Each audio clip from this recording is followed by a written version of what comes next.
the history of Street Monster? 2004. That's when my father ended up murdered, right? So, we had my cousin used to come over, put his keyboard on the porch, and just make beats on the spot. Okay. And at the time, I kept talking about starting a label and putting some of the little bits behind the scenes experience I had together, right? And I ended up having a freestyle session on the porch. Okay. And I said something to the effect of Block Beast, Avenue Animal, Street Monster. We did it all along. We didn't need sponsors, something like that. And bro, like, man, that's a bar. So, but I'm like, I'm gonna use one for the label. So when I went downtown, at first it was gonna be, I kept saying Boulevard Beats. And some I said we're gonna have the back-to-back beats, like the Bentley and all this stuff. That's gonna be our logo, real. But then I didn't like it when I got down there.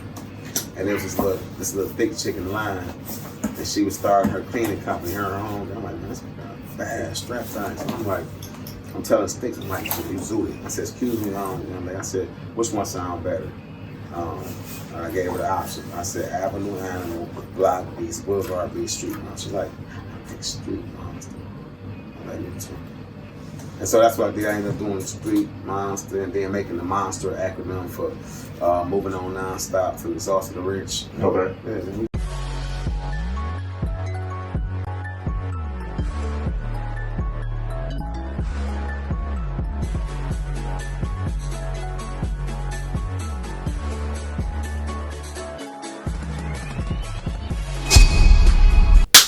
What's happening, family? This is your man, CRB Jr., Courtney Robert Brown Jr. here at Motown Mafia Podcast, which is, of course, a Big Boss Filmworks production.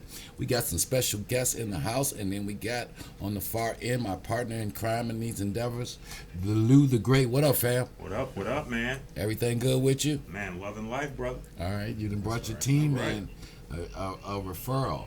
Yeah. So, before we get started, make sure if you guys are checking us out on YouTube that you are hitting that like, share, and subscribe button. And smash that notification bell so you know when we got new content coming out. And special shout out to our newest sponsor, and that is Vinyls Apparel, Vinyls Clothing Store, located right on West Davison. That's at 3246 West Davison, Detroit, Michigan. That's right on Davison between Linwood and Dexter. He's got the hottest gear in the city. All the young ladies love the fashion eye that he's got. He's got some stuff for the brothers, some stuff for the sisters. He's been there for a long time. He's an institution in that neighborhood. So, and if you're from the east side, he is worth the trip. Come in there, let them know that you heard about him on Motown Mafia Podcast. Bring up my name, Pop's name, Lou's name, Eddie's name, any of the family's name, Butch's name, and they will definitely show you some extra love. They always show love. So again, that's Vinyls Apparel, 3246 West Davison. So, we ready to get into it. This is episode 54. We are climbing and counting how this thing began. We got some special guests in the house with us.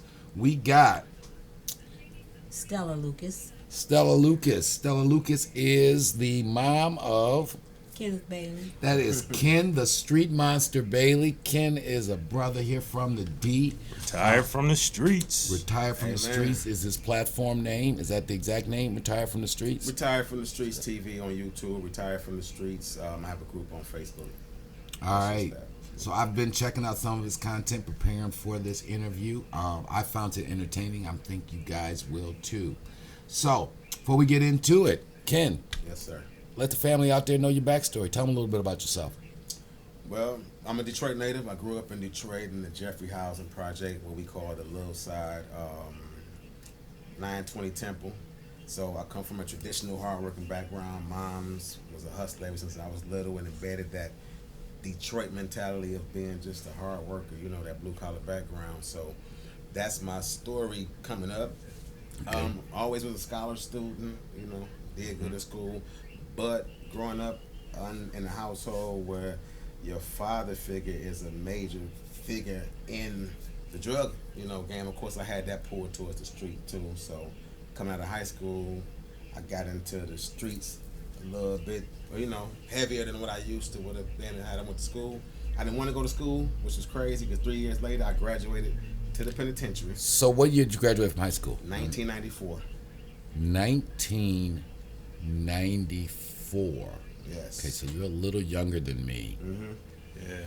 So you're in high school in the early 90s. Your formative teenage years would have been the late 80s, and the projects was popping in the late 80s. Popping. Well, projects have been popping for 20 years prior to that. Yeah, most definitely. Yes. Yes, you can vouch for that, right? Yeah, I most was definitely. born and raised there.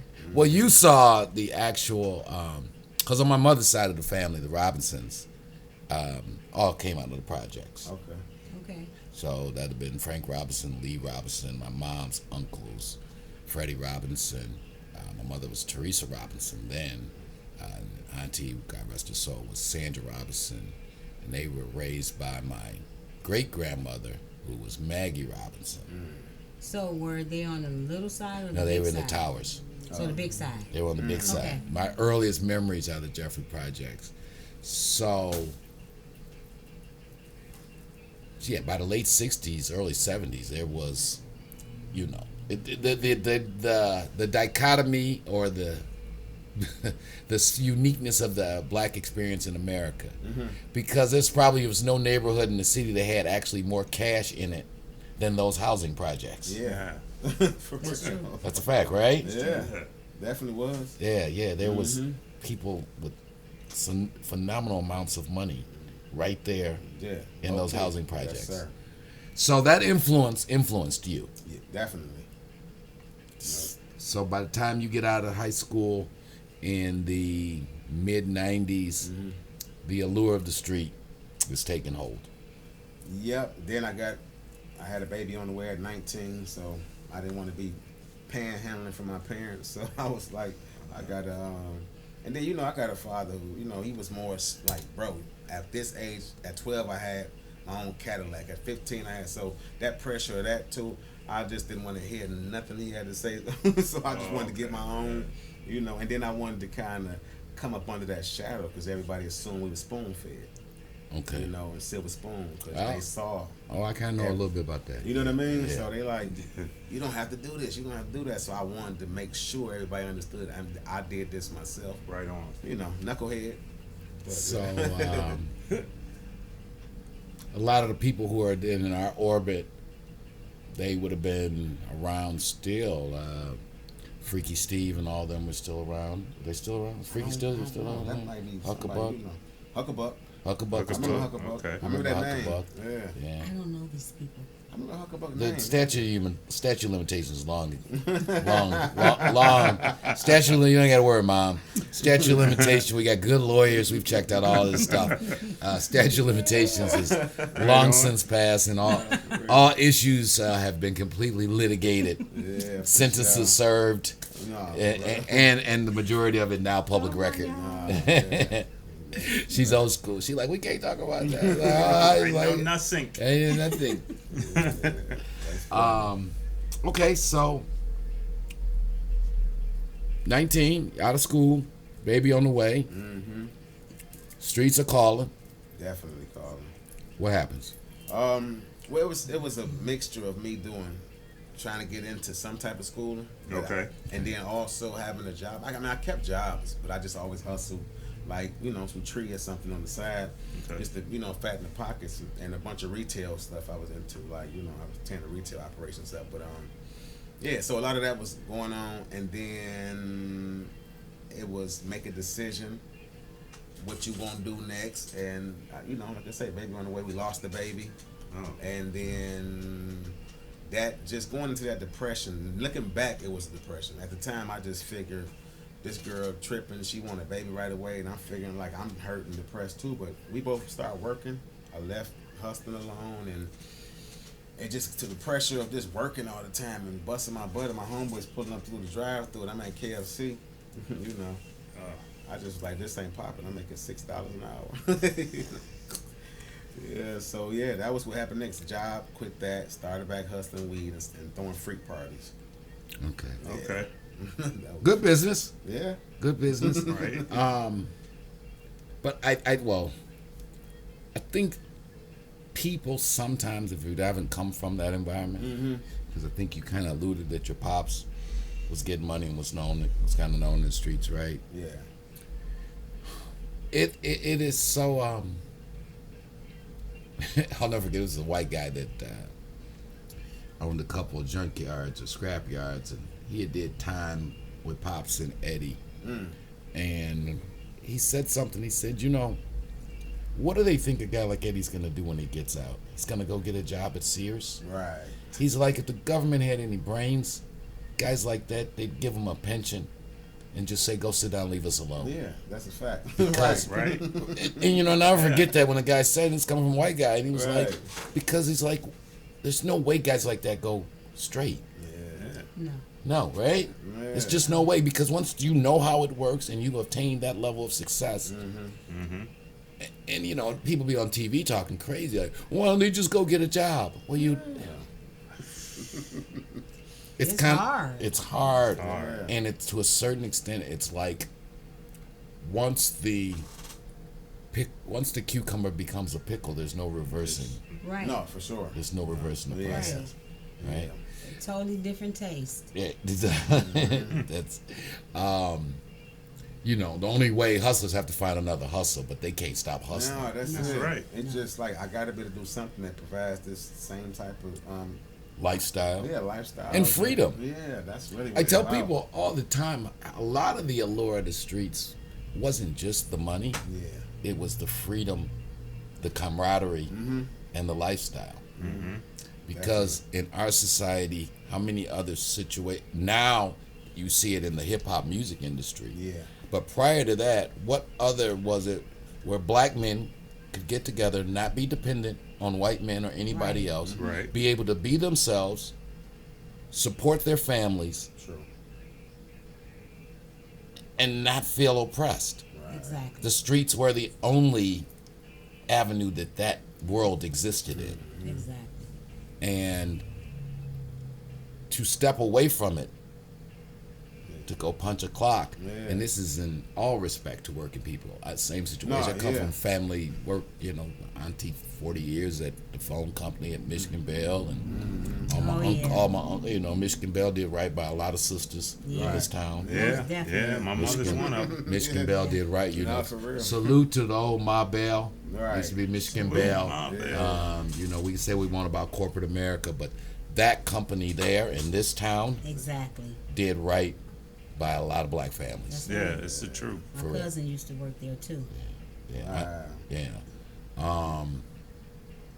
So okay, so let's keep the story moving. So you're doing what you're doing. At some point in your story, some things go south because you have to go sit down. Yeah, for sure.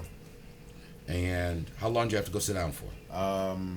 First time they gave me 5 to 20. I was initially supposed to do about 3 years and say 10 months. Okay. And you know, that's when good times still existed, right? So they Okay. give you 9 days off each month Right. in the beginning, but you know, when I got in there I wilded out and I got all that took, so I ended up doing almost the whole 5 years. Okay, so you were wilding out on that first bit, which means that when I was checking out some of your content, you were spitting some real game to the family out there, and you were saying that you need to have a life plan Yes. and a business plan. So obviously at that point in your journey, you had not had that revelation about getting a life plan. Not that, no, Not yet. Mm-mm. Not yet. Life plan hadn't come into work Because yet. the money was still good. Like the bag was still heavy at the house, so I didn't have to really, you know, I'm just thinking I'm coming home and get some cameras and stuff. And because before I went in, I had went to Specs Howard to do a tour for broadcasting. Oh, Like I okay. want to go here, and then I caught my bid like a few weeks later. All right, for those who don't know, Specs Howard's like the premier broadcasting communication school here in the state of Michigan. Famous people like used to be back in the day, Casey Kasem, American Bandstand, all those guys are Specs Howard alumnus. Yes. So that was the goal, to go to Specs. Mm-hmm. And then that was the thing. Come home. I knew the money was in good rotation. I'm like, when I come home, I need some cameras. I'm gonna do this. I'm gonna go to school. So Pops was like, go to school first, you know. So that's Right. you know what I mean? Yeah. What year was that when you were coming out? 2002. 2002. Okay. May 2002, actually. Yeah. Okay. So Yeah. when did you decide to really kind of go into this content thing and get your story out and share some of your lessons from sitting down and from what you grew, how you grew up and all that? What sparked that? Well, initially what sparked it was that I was watching probably Gary Vee or somebody, and he said people always say that you don't have anything to offer, you have your perspective. And so I have, the laundromat, Lou knows from the laundromat, it's a hub of dudes coming home from prison, using that as headquarters. I pay them to clean up or do whatever, get them on their feet, give them clothes, feed them. And it wasn't something I was doing for any bragging rights. It's just like, bro, you got to tighten up. You need this focus. And I'm going to show you, if you take your time, how to get off parole at least. Let's get you there first. Mm-hmm. And that was the thing, like going through that, constantly being a voice and a reason for people. I'm like, I need to just do a YouTube channel or something so y'all can stop asking me the same stories. Stop telling me to tell you. Yeah, because you know what I mean? Yeah, watching just the time over on Fit and Fold. That's the name of the laundromat. Yeah. Send a shout out. What up, Justin? Shout out to Fit and Fold. That's right. They're on Claremont, right? That's about Claremont. Right on the corner of Second and Gladstone. Second and Gladstone. Check them out. Yeah, I love the place. But when I first initially came through, I noticed the leadership position that you had, because I come in like every week because I'm taking care of my grandmother. Right. I always got laundry. You know what I'm saying? So big loads of laundry. I remember. Yeah, big time. So it was like watching you, sort of get them tutelage and mentorship. I could see it from then. You know what I'm saying? I appreciate that. Oh, yeah. So, again, going back, because I think it's so important on both notes what you had said when I was listening to some of your work about a life plan and a business plan, and that always being your roadmap. So if you ever find yourself a little lost or off center, you got a document to go back to. And me and Lou were just speaking, it's been 10 years since we really even formally, and so much has evolved that I would say we're gonna sit down and redo the business plan. And actually, even in my cannabis business, me and my other partner were saying that we're gonna redo, because you can get so busy working that you forget to map out, right? You'll be so busy worrying about September 2022 that you don't spend any time thinking about February 2023, when February 2023 is going to be here in a minute. And you need to know, if so, give you this for free. If you're in business and you ain't got a plan for February 2023, you need to get one. Amen. Right? Because you can't be in business and be doing it day by day. Because business, and as you had said, life very much the same way. It definitely is. Right. Like moving with a sense of purpose throughout your day, knowing kind of, okay, I'm doing this in the morning, by the afternoon, I'm gonna wind down around this time, I gotta hit the gym. And then like being in I can't even say prison did that. Being in my grandmother's house, we was regimented. We had chores, we had things to do, scrub the concrete with the broom, take the trash cans out, rinse them out. So just having a regimen, period, like for your life, will help you really in business. And in business, it's not for everybody. Trust me. Ooh, okay. So you went there, so I'll follow up there. We have a thing right now going on in our culture. Everybody wants to be a boss. Everybody wants a business. That's right. Everybody want to be number one. Right. It is, everyone should not go into business. That's a fact. Now, I didn't say everybody shouldn't be involved in a business. Right. Or can't contribute to a business. But everybody, because, and it's nothing wrong with that. It's nothing wrong with saying, as a lifetime entrepreneur, if you don't know that the day will come when payroll comes and everybody gets paid but you. Right. That's real. That's the reality of being in business. Right. The owner eats last if he eats. Right. At all. Yeah. Now, hopefully the day comes where the owner gets to eat more and more often than everybody else. But before that happens, there's going to be many days where everybody else eats but you. And if you're not of the mindset to be able to deal with that without being resentful, and you can't keep your eye on the bigger vision, it ain't for you. And it's nothing wrong. You know, there's nothing wrong with that. Yeah, Right. for real, nothing wrong with it. It takes sacrifice and hungry nights, though, for real. Yeah. Like, even dealing with the properties that I'm dealing with now, right? Like, literally, I'm supplementing my money right now, working back at the laundry, just to pay them, so I don't have to go into other stuff that I got going on. So I'm really just doing this to put the money, like, it's going right out. Like, I need clean out, I need, you know, this, that, and the other. So, Oh, right. What I tell people, if you really want to know what it's like being in business for yourself or entrepreneur, next time the circus is in town, go to the circus and pay attention to the person doing the juggling. okay, right, yeah. Because that's what you're about to become, is Yeah. a first-class juggler. Yeah. Yeah. For sure. All kind of money gonna touch your hand, and none of it you get to keep. Oh, what? That's right. You just become a human ATM. You just, money come in, big pieces of money come in, and then you just spend all the time Right. distributing it out. Expensive. And until you can get to the other side, you know, Over the hump. over the hump. Amen. But that's real. That's real. So another piece of your content that I really enjoyed, and I want your insights on it, was you did a kind of chronicling of a once prominent African American owned business here in Detroit, Singleton's Cleaners, Yeah, Singletons, for sure. right? And it made me think, and I would love your insights on this too, Mom, because you definitely will remember when we had lots of black businesses in this town. So it just right with you when you were doing the thing. Singleton's had 3-4 cleaners, right? Yeah. Dotnetta Shrimp Hut Yeah, had down there. 4 or 5 locations. In fact, got the people who founded it lived across the street from us in Southfield growing up. Okay. M&M Shrimp Shack had M&M. 3-4 locations, right? Thriving, and all these were family. Those are old enough in the D. These were all institutions in the city of these were Detroit. huge, man. Singleton Cleaners, Dotnetta Shrimp Shack, M&M Shrimp Shack, and Quinn's.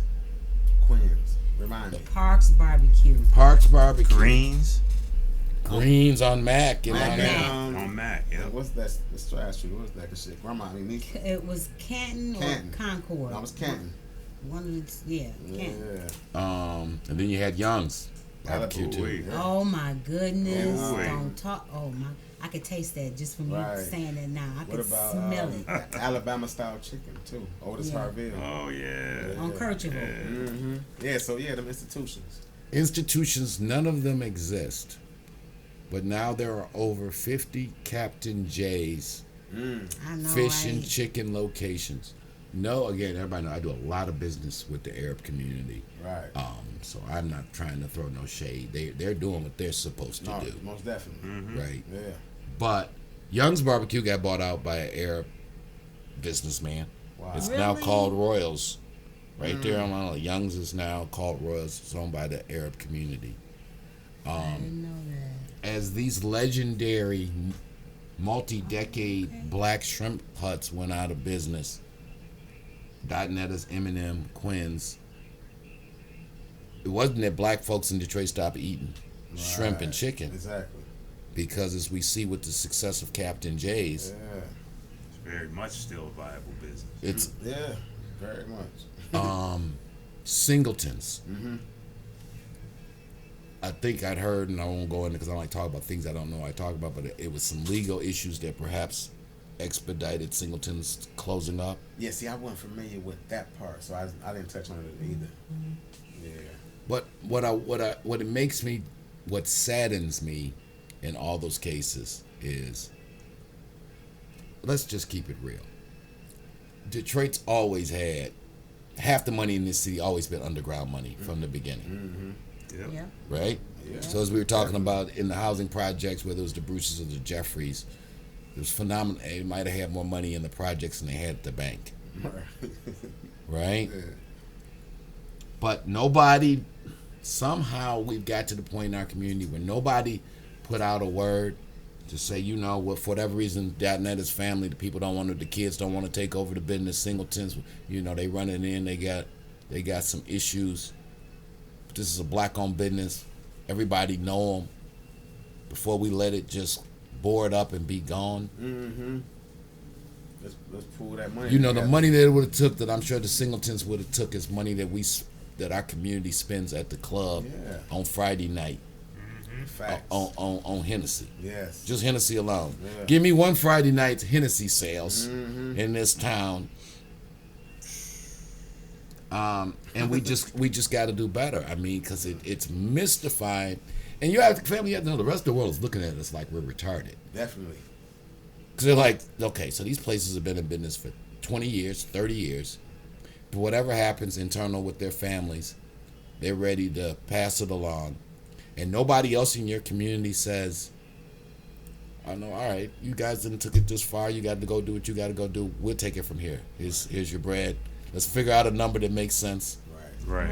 and we'll take it. And we'll take it from there." That's it. But that just doesn't happen. You know, no, it doesn't. The black grocery stores, all West. of those are gone. Well- You know, I don't know anybody black in Detroit that has a grocery store. Actually, one. Yeah, It's just- about to open over on Woodward, right next And to the Euclid. old. Oh, right down on the Euclid. street. Yeah, absolutely. Now I'm we geeked up about it. we salute that, but do you understand the insanity that in a city that is 80% black right, that we're right. talking That about, we're- we're talking about, that we can even name the one, Yeah, we can even Right. name the one. right? Absolutely. That's like the situation. I can name like the 2 black liquor stores that I know of in this town. Right. Now you ask anybody in the Arab community, could you name all the Arab-owned liquor stores in Detroit? They look at you like, are you Like you're retarded? crazy. Are you- Right. I'm gonna be here for the next year trying to Right. remember every right. Absolutely. So it's a lot of stuff that we got to do entrepreneurial in our community, and so I salute you for some of the stuff that you're doing, and again, I think the message that you put out there about having a life plan and having a business plan, because people just go into business sometimes and be like, I'm in business. Right. And you'd be like, what did you think about? Because, if you do this, you just take a simple template off the internet of a business plan. It's going to force you to answer some real Exactly. important questions like, who are your strategic, who's your competition? Yep. Right? Because, and I don't say this to be mean or funny or anything, just to be honest. Most business ideas are bad ideas. Yeah. They only, I know what you and mean. women, I have I'm a serial businessman. Yeah. I have 20 bad ideas a day about a business. For real. I just learned to process it and know, because I'll be like, oh, that'd be a good business, Courtney. And then I'll start thinking about Right, it. exactly. And then I'll scribble some notes, and then I'll be like, oh, no, that's not a good idea. Yeah, I didn't probably gave her about 100, 30-second sales pitches on different ideas over the years. She's been your Shark Tank to tell you whether it's a good idea or not. Probably since I was about 11 or 12. Mom's been Mr. Wonderful. Yeah. That's stupid. You should take that idea to the back and shoot it. Man, right. She was like, well, don't forget about this, that. I'm like, you're so negative. I'm Well, he gone. does the same thing to me. Right. So, I mean. See, and we use words like that. It's not being negative when someone brings up facts or insights, right? Yeah.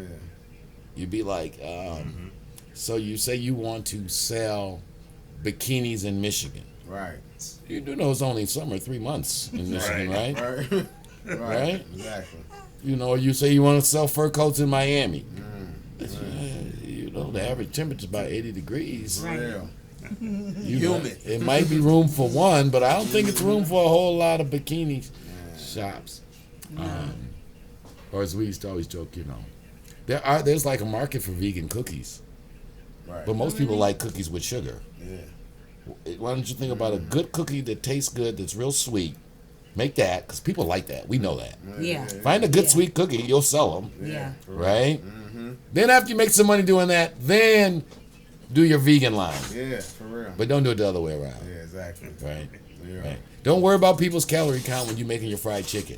Make it taste good. Yes. That's it. Make it taste good and let Right. We get all confused. We want to be in the chicken business, but now I want to be a healthy dietitian chicken and a business. doctor. Right.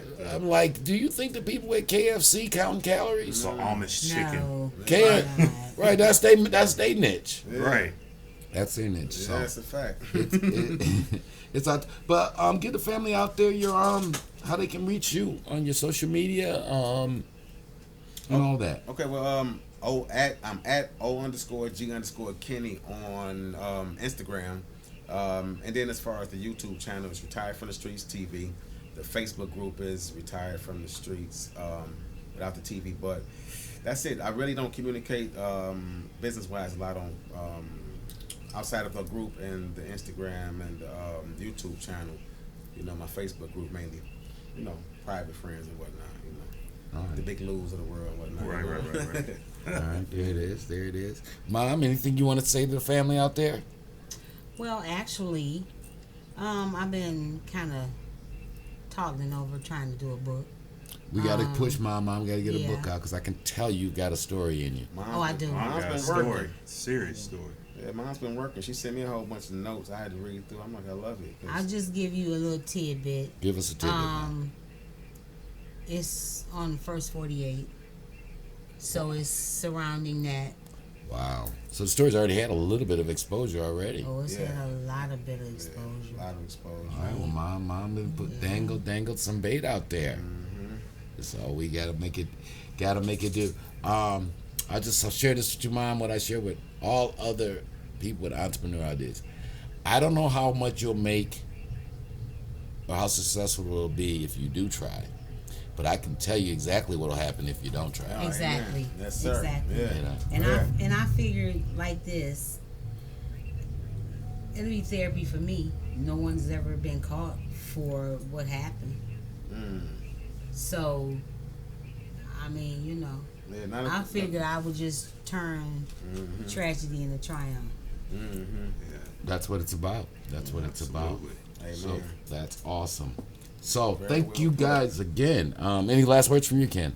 And I appreciate you. I appreciate Lou. Lou was, Hey, big time. listen, it's so deep how me and Lou met. Me and Lou been talking and kicking it just about life for years. Yeah. I see him with the laptop over one day. I see Al Prophet. I'm like, Al. Shout out to Al. Shout out, Al. I'm like, Al, up. I said, Al got to come on in. He said, Al, my man. I said, oh, that's what's up. But then we got the I said, this what you do? I said, that's crazy. I got all the equipment in the world, and I just need to do the thing. And he's like, how many videos you did? I'm like, none. So now I'm over 150. Awesome. 7 months later. Yeah. And I appreciate Lou. I appreciate Big Boss Filmworks. I appreciate Motown Mafia Podcast.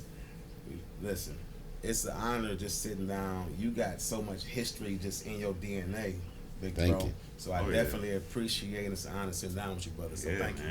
Well, that's what it's about. Is we do is we say, we didn't plan it. Well, we didn't. You couldn't have told us when we wrote the book. Which, by the way, let's go ahead and get that out the way. Motown Mafia available. The Memoirs of a Kingpin's Kid available at Amazon. Where this whole project kind of began.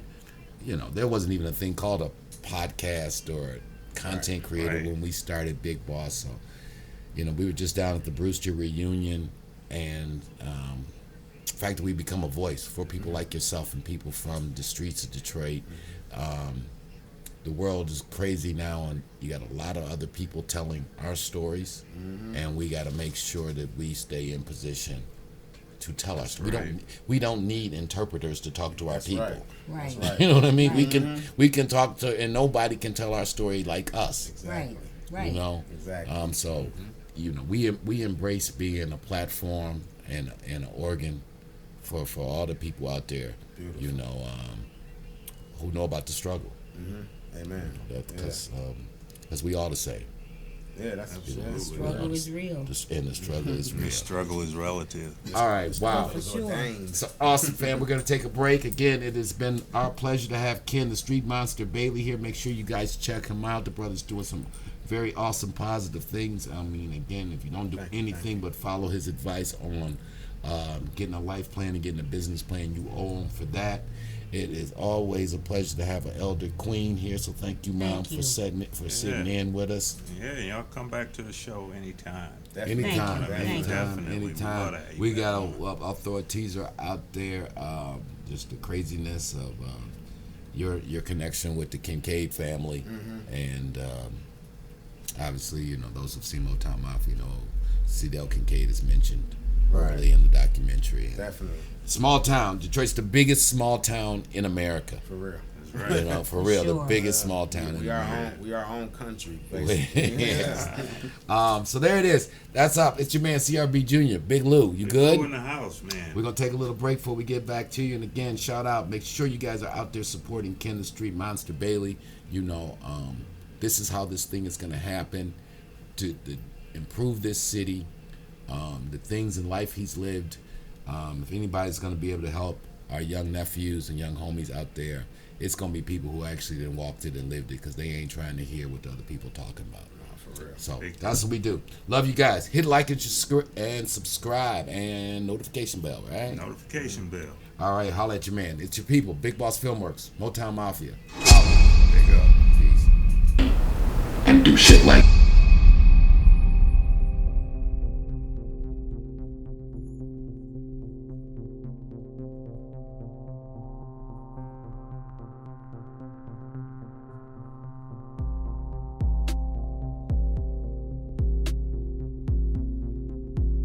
(1973). The Detroit Free Press's front page proclaims, "Dope kingpins get away with it." They had names like Jesse James, Pretty Ricky, the Black Greek, and Mr. Clean. 2 of the 12 men listed as Detroit's biggest heroin dealers were next-door neighbors, and in reality, they were the 2 largest heroin dealers in Detroit, dwarfing the other men on the list. Eddie the Fat Man Jackson, charismatic son of a pool hall owner, and his chief lieutenant, Courtney the Field Marshal Brown, a former city bus driver, had built an empire on a par with men like Nicky Barnes and Frank Lucas of New York. But theirs was a very different and in many ways more sophisticated operation than Barnes and Lucas's, based on family ties and finesse more than murder and mayhem. They truly were the Motown Mafia, and the saga of Eddie Jackson, Courtney Brown, and their families stretched from the 1960s and into the present day.